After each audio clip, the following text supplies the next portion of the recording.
हमारे channel horror story with ओम को subscribe जरूर करें। तो चलिए अपनी हॉरर स्टोरी की तरफ।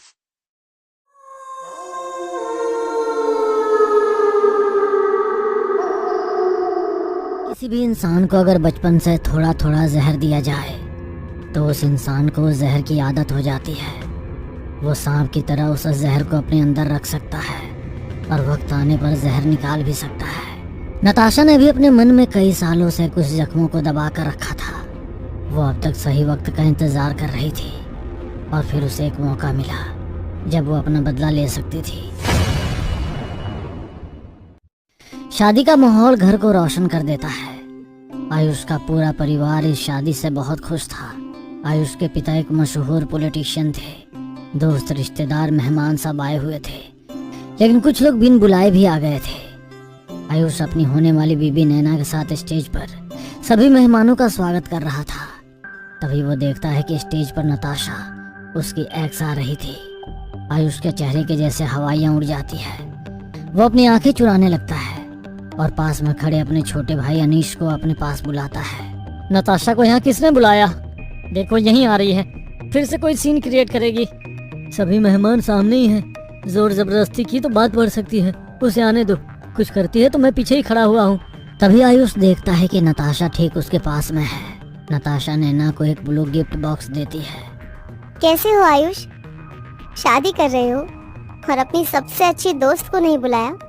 बाय द वे, तुम दोनों साथ में बहुत सुंदर लग रहे हो। शादी मुबारक। नताशा स्टेज से नीचे जाकर भीड़ में कहीं गायब हो गई। जिंदगी के इस मोड़ पर जब आयुष के सामने नताशा आई तो उसे अपने बीते कल की यादें ताज़ा हो गई थी। वो कॉलेज में सबसे पॉपुलर कपल थे। हर पल साथ में रहना और कॉलेज बंक करना। कितनी बार तो खाली क्लासरूम में चौकीदार ने उन्हें एक दूसरे से लिपटे हुए पकड़ा था। और फिर एक दिन अचानक नताशा के पिता को पैरालिसिस का अटैक आया। बचपन में ही नताशा की माँ गुजर गई थी। तब से पिता ने ही उसे पाला था। उनके इस आखिरी पल में नताशा ने पिता से आयुष को मिलवाया।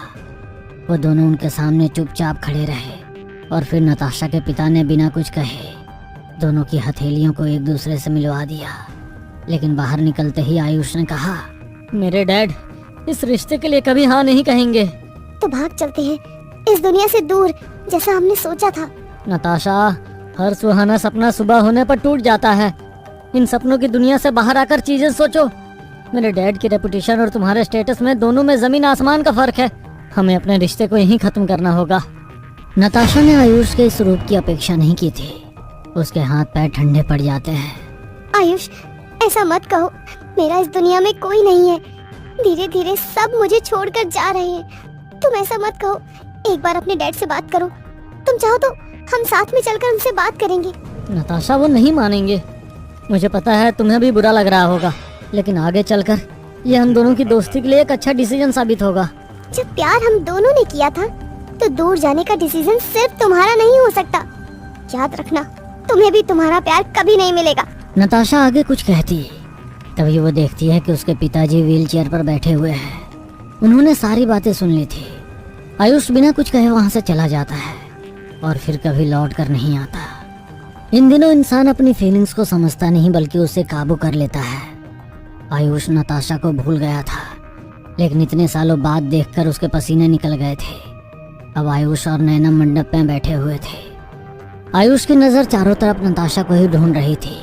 दोनों फेरों के लिए खड़े हो जाते हैं, लेकिन तभी छठे फेरे के बीच आयुष रुक जाता है और देखता है कि नताशा उसके सामने खड़ी हुई थी। नताशा गुस्से में देख रही थी। आयुष के पैर जैसे जमीन में गड़ जाते हैं। वो हिलने की कोशिश करता है, लेकिन हिल तक नहीं पाता। नताशा उसे देखती रहती है कि तभी नैना उसके कंधे पर हाथ रखती है और किसी जादू की तरह नताशा फिर से गायब हो जाती है। आयुष अपना 7वां फेरा पूरा कर लेता है। परिवार के सभी लोग दोनों को आशीर्वाद देते हैं और नैना भी कमरे में चली जाती है। लेकिन आयुष अभी तक फेरे के वक्त हुए हादसे से डरा हुआ था। तभी अनीश उसके पास आता है। भैया, काफी डरे हुए दिख रहे हो, क्या बात है? अनीश, वो नताशा मिली? नहीं, वो तो कहीं नहीं मिली। बाकी आप कोई चिंता मत कीजिए, मैं सब संभाल लूंगा। अनीश के कहने से आयुष की खोई हुई हिम्मत दोबारा लौट आती है और वो अपनी सुहागरात मनाने कमरे में चला जाता है। और जैसे ही अंदर जाता है उसे कमरे में ठंड लगना शुरू होती है। कमरे के धीमे उजाले में चारों तरफ तोहफे रखे हुए थे और देखता है कि बिस्तर गुलाब के फूलों से सजा हुआ था। ठीक उसके सामने नैना बैठी हुई थी, लाल घूंघट में उसके हल्के गुलाबी होंठ। आयुष नैना के पास आकर बैठ जाता है और उसके घूंघट को उठाता है। नैना की नशीली आंखें देखकर वो एक पल के लिए थम सा जाता है। आयुष पहली नजर में उसके चेहरे की खूबसूरती से आकर्षित हो गया था। आयुषी, डरने की कोई बात नहीं है, मैं सब समझती हूँ। हम सबका पास्ट होता है, बस पास्ट को पास्ट रहने दीजिए तो सब ठीक हो जाता है। और आप अकेली नहीं हो, मैं आपकी मदद करूँगी, आप मेरे पास महफूज रहेंगे। और तभी नैना उसके चेहरे के पास आती है और उसका माथा चूमकर उसे गले लगा लेती है। आयुष को वो प्यार मिल रहा था जिसकी उसे सबसे ज्यादा जरूरत थी। वो अपनी सारी परेशानी और चिंताओं को भूलकर चैन से सो जाता है। आयुष को पहले कभी इतनी गहरी नींद नहीं आई थी।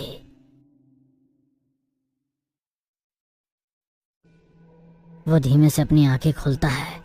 तभी आयुष की नजर कमरे में रखे गिफ्ट बॉक्स पर जाती है जहां नताशा का दिया हुआ गिफ्ट खुला पड़ा हुआ था।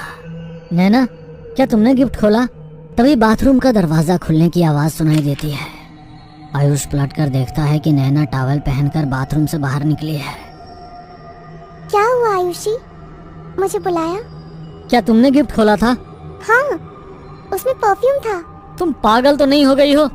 वो क्या हो सकता है, तुम्हें अंदाजा भी है? कहाँ है वो, लाओ।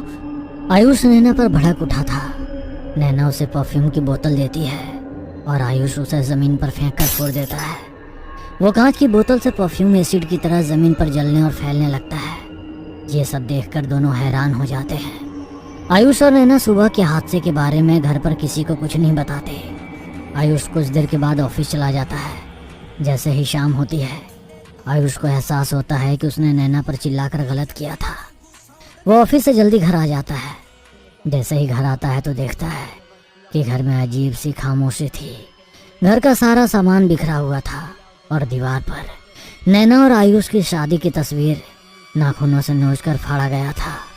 वो घबराते हुए अपने कमरे तक पहुंचता है। बाथरूम से नैना के चीखने की आवाज आती है।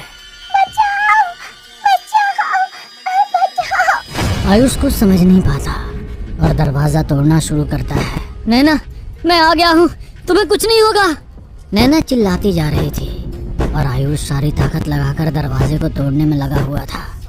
तभी अचानक नैना की आवाज आना बंद हो जाती है। नैना, कुछ कहो, हिम्मत रखो। आयुष कुछ कदम पीछे ले लेता है और दरवाजा को लात मारकर तोड़ देता है। बाथरूम से तेज धुआं निकलता है और उसी के बीच नैना अर्धनग्न अवस्था में जमीन पर गिरी हुई थी और शावर से गर्म पानी निकल रहा था। आयुष नैना को उठाकर बाहर पलंग पर लेटाता है। वो नैना के पास आकर देखता है कि नैना के पीठ पर एक सांप का टैटू बना हुआ था। आयुष इस अजीब से टैटू को देखकर हैरान हो जाता है। अचानक पूरे घर का माहौल बदल जाता है। जब नैना होश में आई तो आयुष ने टैटू के बारे में उससे पूछा। ये निशान मुझे बचपन से बना हुआ है। मुझे बचपन में सांप सपने में आते थे।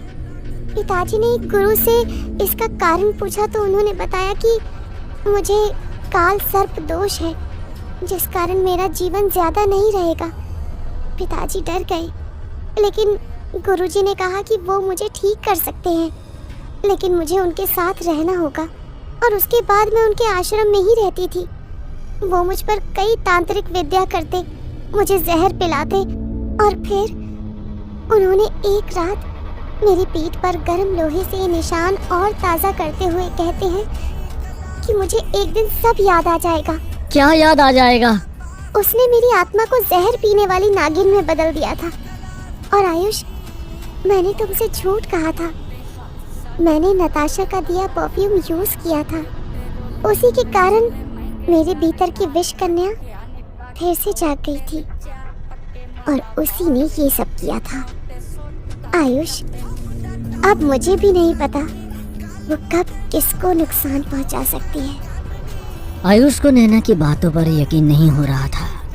जब उसे कुछ समझ नहीं आया तो उसने अनीश को सारी बातें बताई। अनीश ने जब ये बातें सुनी तो उसने गंभीर आवाज में कहा, हर जहर का कोई ना कोई एंटीडोट जरूर होता है।